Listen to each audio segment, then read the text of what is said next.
Look, this might feel a little awkward to talk about, but let's just be honest with each other for a second. A lot of women notice, especially after menopause, that their natural scent changes. They're showering, using nice soaps, spraying perfume, doing all the right things, and still feel like something is off.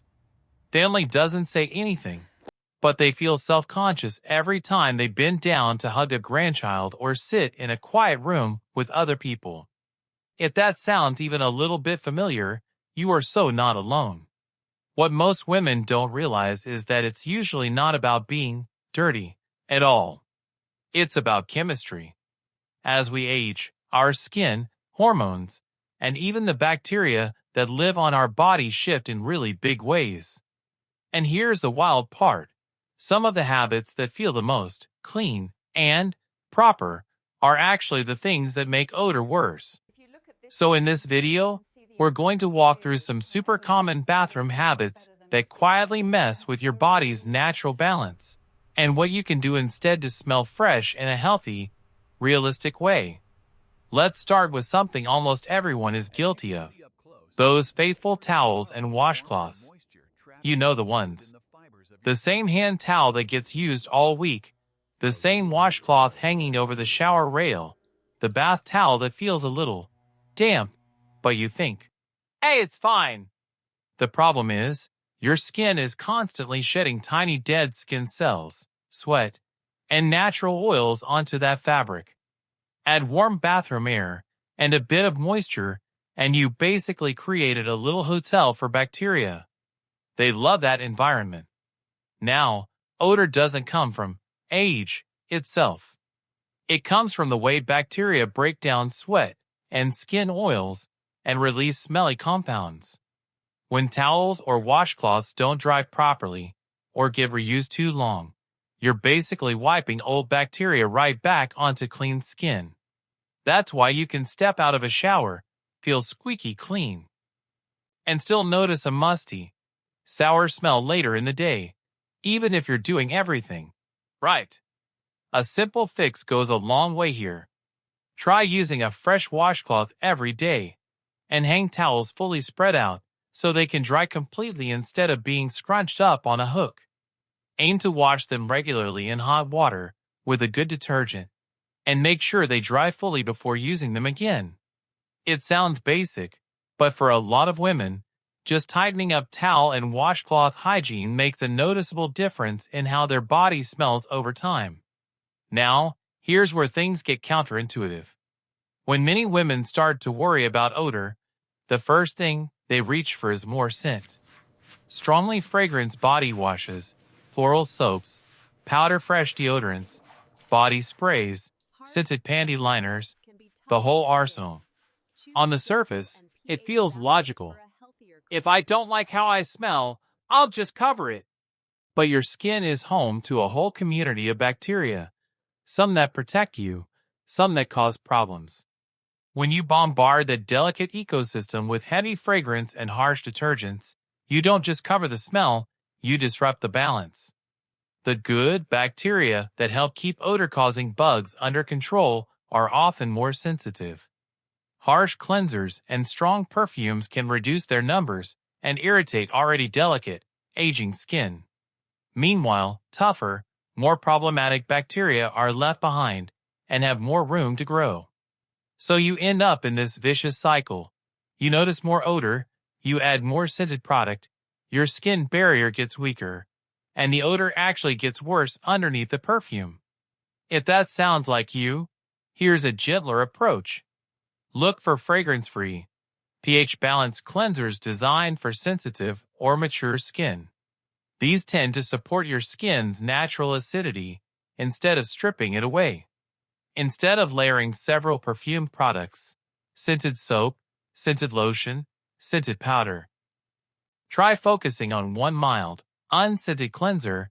Then if you want a fragrance, use a small amount of perfume on clothing or non-sensitive areas. Over a couple of weeks, many women notice that the underneath smell calms down once their skin microbiome has a chance to rebalance. Let's talk about something less glamorous, but really important. Time on the toilet. A lot of people, especially as they get older and deal with constipation, turn bathroom time into reading time or scrolling on the phone time. 10, 15, 20 minutes sitting there, waiting for things to happen. The problem is, when you sit that long, especially if you're straining, you put a lot of pressure on the tissues around the anus and the pelvic floor. That can lead to irritation, tiny tears in the skin, hemorrhoids, and yes, odor. Those tiny damaged areas become easy hiding spots for bacteria from the stool and surrounding skin. If you're also dealing with constipation, there's often more straining, more time on the toilet, and more contact with stool. That's a perfect storm for both irritation and smell. On top of that, if you're wiping over and over with dry toilet paper, you can create more friction and micro-injuries, which again, give bacteria more places to live. The more helpful strategy here is to go for short, efficient bathroom visits and focus on preventing constipation in the first place. Drinking enough water, eating fiber-rich foods like vegetables, beans, oats, and ground flaxseed, and staying as active as you're able can help keep things moving. If constipation is ongoing, that's a very good reason to talk to your doctor instead of just pushing harder. A small footstool to prop up your feet and bring your knees closer to a squatting position can also make bowel movements easier and reduce straining. And if a doctor recommends a stool softener or medication, that's not a failure. It's taking care of your body. Closely tied to that is how you actually clean yourself after using the bathroom. Most of us were taught the basics as kids and then never really questioned it again. But as we get older, things change. Joint stiffness, arthritis, limited flexibility, weight changes, and decreased vision can all make it harder to see and reach every area properly. Even when women are trying to be careful, they may leave behind tiny amounts of stool or urine that they simply can't see. Over the course of a day, especially in warm, enclosed areas, that residue becomes food for bacteria, and bacteria produce odor. The basics still matter. Always wipe from front to back to avoid dragging bacteria from the rectal area toward the vagina and urethra. But there are a few extra tricks that can really help. Some women do better using a combination of toilet paper and a gentle, fragrance-free, alcohol-free moist wipe, especially for the final passes. A light patting motion works much better than aggressive scrubbing, which only irritates skin. For anyone with limited flexibility, there are long-handled wiping aids designed specifically to help reach without twisting or straining. It might feel a little embarrassing to think about using one, but honestly, it's just a tool, like reading glasses. Clean is clean, and your comfort is more important than pride. And then there's underwear. This one is huge. Underwear sits right against some of the warmest, moistest parts of the body, catching sweat, natural discharge, tiny amounts of urine if you leak a bit when you cough or laugh, much more common than women admit, and stool particles if wiping isn't perfect. Even if underwear looks clean, at the end of the day, it has collected a lot. When that fabric stays against the skin for long stretches of time, especially if it's synthetic and doesn't breathe well, bacteria multiply like crazy and odors get trapped in both the fabric and the skin folds. Natural, breathable fabrics like cotton or certain moisture-wicking blends tend to be much kinder to the body than tight, synthetic materials that trap heat and moisture. Changing underwear at least once a day is non-negotiable, and for women who sweat more, have bladder leakage, or notice stronger odor, switching to a fresh pair midday can make a huge difference. It's also worth paying attention to how you're laundering them. Cool quick wash cycles with heavy fabric softener might smell nice at first, but they don't always remove bacteria well. A warm or hot wash with a good detergent, and skipping heavy softeners that coat the fabric helps underwear actually get clean rather than just scented. A lot of gynecologists also recommend skipping underwear at night if you're comfortable with that, and your clothing or bedding allows it. Allowing more airflow and keeping the area dry overnight can help reduce moisture-related odor by morning. Of course, if you have any unusual discharge, itching, burning, or a strong fishy or off smell that doesn't improve with hygiene changes, that's a sign to check in with your healthcare provider.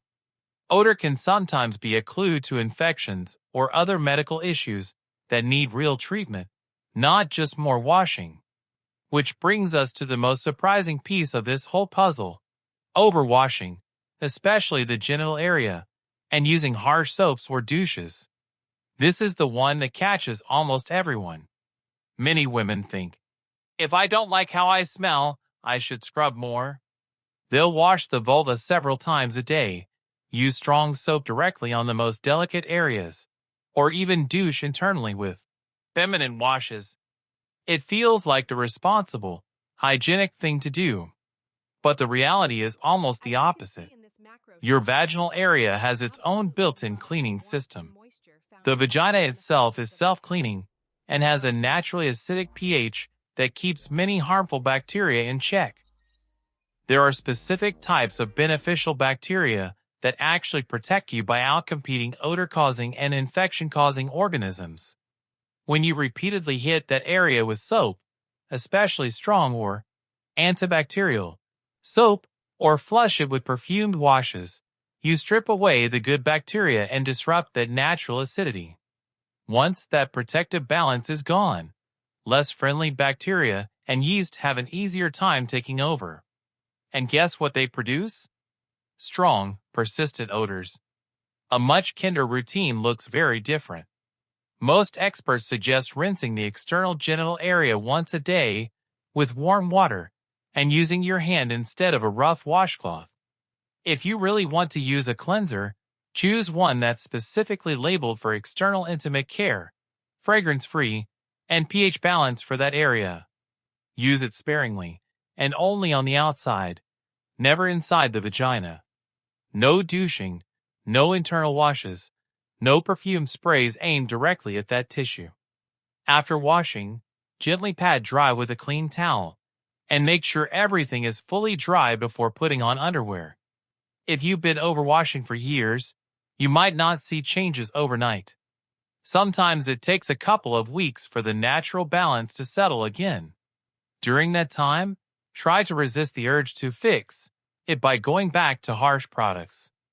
And again, if odor comes with itching, burning, unusual discharge, pelvic pain, or you just feel like something isn't right, that's when a doctor's visit is really important. Hygiene tips are helpful, but they are not a substitute for medical care when it's needed. So when you put all of this together, the picture becomes a lot clearer. It's not that older women are unclean. It's that aging skin, shifting hormones, and everyday bathroom habits sometimes clash in ways that encourage the wrong bacteria and trap odor in towels, fabrics, and skin folds. By rotating clean washcloths and towels, going easy on fragrances, keeping toilet time short and gentle, cleaning thoroughly but kindly after using the bathroom, choosing breathable underwear and changing it often, and stopping the over-scrubbing of sensitive areas, you give your body a chance to do what it's designed to do: maintain a healthier, more balanced, more neutral scent. If this changed how you think about smelling clean, do yourself a favor and hit that subscribe button.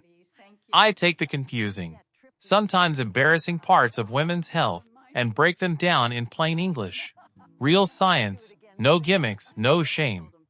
And if you tap the notification bell, you won't miss the next video where we'll dive into more simple, science-backed ways to feel comfortable and confident in your own skin at any age. Thank you for watching. If you found this video helpful, please give it a like and consider subscribing to our channel. We regularly share new videos focused on senior health, independence, aging well, and natural solutions. We'd love to hear your thoughts, so please leave a comment below, and feel free to share this video with friends or family who might benefit. More helpful videos are on the way. Until next time, take care and stay healthy.